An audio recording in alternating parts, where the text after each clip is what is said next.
Hey everybody, welcome back to the Bourbon Note. I'm Ben. We got an old-fashioned bourbon battle tonight. Let's get into it.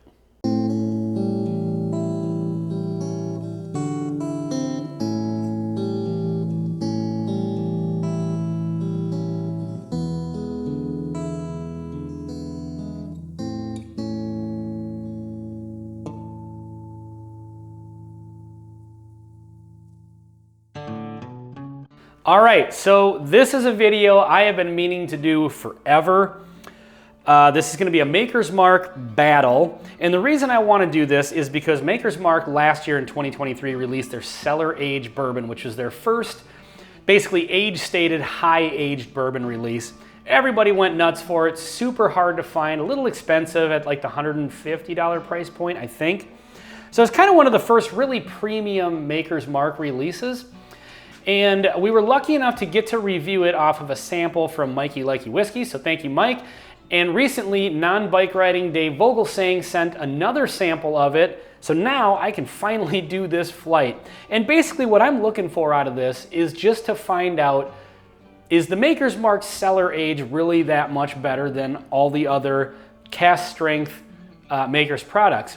And the reason I wanted to do this is because in that review, I said to Greg, I think I said it in the review, that one of the things that was reminding me when I was drinking that cellar age, I hadn't had a cask strength Maker's in a while, it was just reminding me of how good Maker's products are at the cask strength.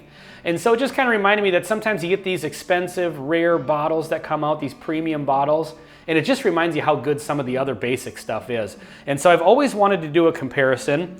And then Myron over at Bourbon Drop actually beat me to it. So go check out Myron's video. I'll try to remember to put a link to it in the description below. And while you're at it, subscribe to Bourbon Drop. Myron's video was great, interesting results. I'm certainly not gonna give away what they are, but yes, I would encourage you to go check out that video.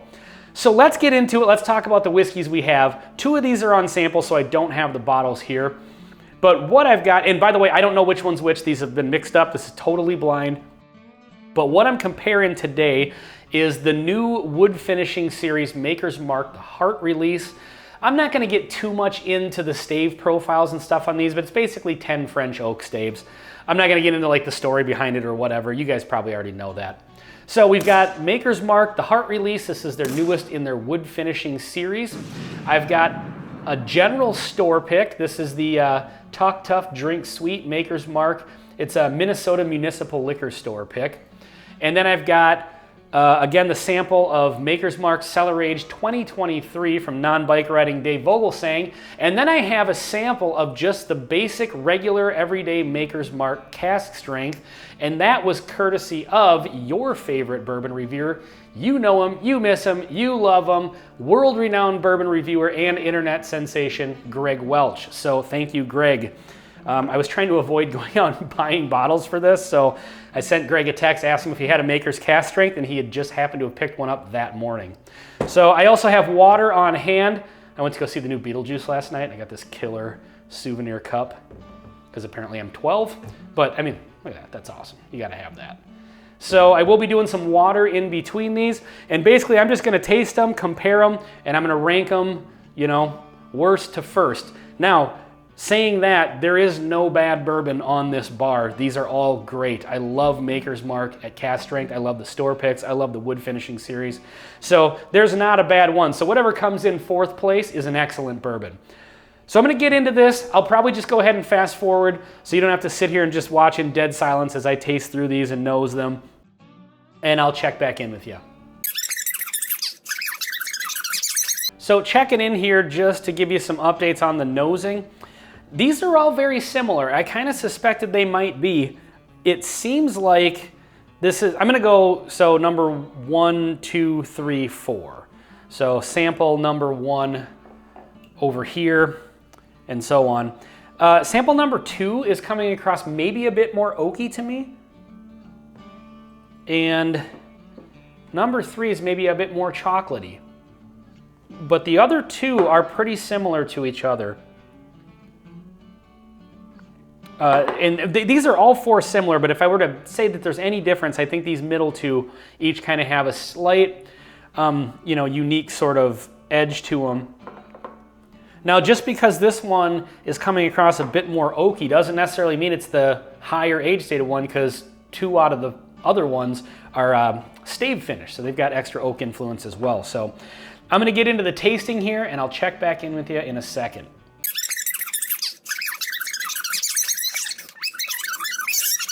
Okay, the results are in. This was a hard one. That's what she said. So all of these are great.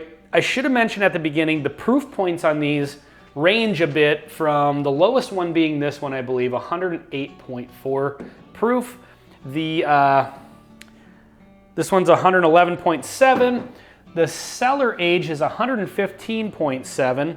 And let me check on the proof on the sample from Greg here. That one is 110 proof. So we've got all the way from 108 up to 115. 115 is high for Maker's Mark. They usually hang out in the 111 and 12 at the top end. Lower barrel entry proof to explain that. So every one of these was great, like I said. This one out front just seemed to be the most bold, and it came across as the most oaky, to be perfectly honest. So the 2 in the middle that I picked that I thought had a slight edge right away on the nose are the 2 that I picked in first and second place on the palate. And then these last 2 were a little more similar to each other. They just came across as maybe a little bit thinner than these 2. But again, these are all excellent. I'm comparing 4 great bourbons from a brand that I really, really like. So let's get into the results here. In 4th place, what do we have? In 4th place is the store pick. This is the Talk Tough Drink Sweet. This is the 108.4 proof, so that may have something to do with it, that it's lower proof than all the other ones. But an excellent pick. I think you can still find these in Minnesota, but this is from a little while ago, so those might be gone. All right, 3rd place, what do we have? 3rd place is the regular cask strength. So it is actually between the cellar aged and the heart release, 2 of the more, limited release, I guess. I recently did a review of this and absolutely loved this bottle.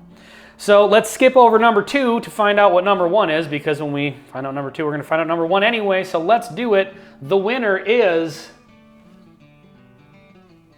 the cellar aged. Okay, well, interesting.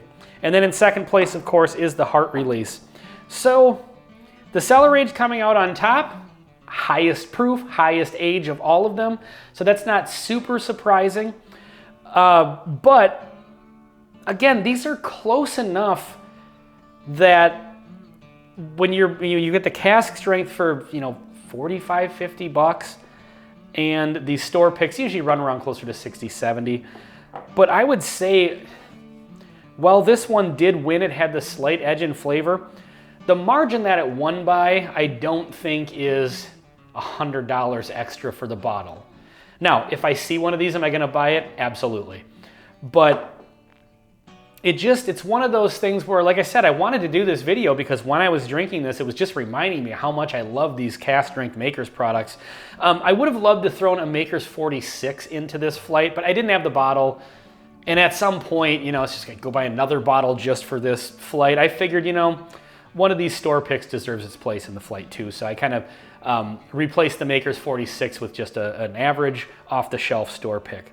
So, but yeah, in conclusion, I'm not terribly surprised, but what I am, what I do find interesting again is the margin that this won by. It was kind of the clear winner right out of the gates, but all the rest of these were so good that, again, I think what this just highlights is how good all these other ones are, really, because these absolutely contended with the cellar age for sure. So as far as picking up a bottle of the cellar age, if you see it at MSRP, I would pick it up. You have to just decide on the price point on that. At the 70 bucks for this one, 100% would pick that up. And obviously the store picks are great.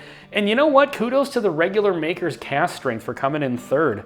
I mean, honestly, for the 50 bucks that you pay for this one, this should just be on your shelf all the time. So, all right, well, there you have it, folks. This has been a Maker's Mark Bourbon Battle, cellar age coming out on top. Thank you very, very much for watching. Jeez. 4 sips of cast strength bourbon. Thank you very, very much for watching. Please like, comment, subscribe. We'll see you on the next one. And thank you, Mike and Dave, for the collective samples that made this whole thing possible. Cheers. Wait, aren't you forgetting something? Holy shit, I forgot the blend. Again, 4 sips of, or multiple sips of 4 versions of cast strength whiskey. And you'll do that. If you're new to this channel and you're watching this, anytime I have multiple bourbons on the bar, I always end with the blend.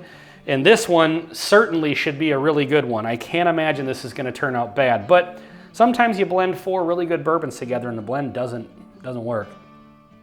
But these are all makers, so I gotta imagine this is.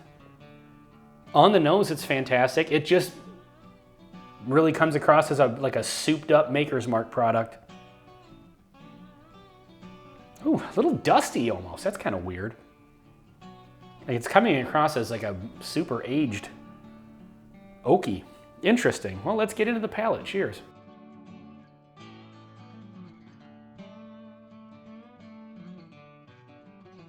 That's excellent. That's everything I wanted it to be, everything I thought it might be. So if you have all 4 of these, or if you have just, all the other 3 and then a regular store pick, blend them all together. Let me know in the comments what you think. Anyway, okay, now it's time to get out of here. Cheers, everybody.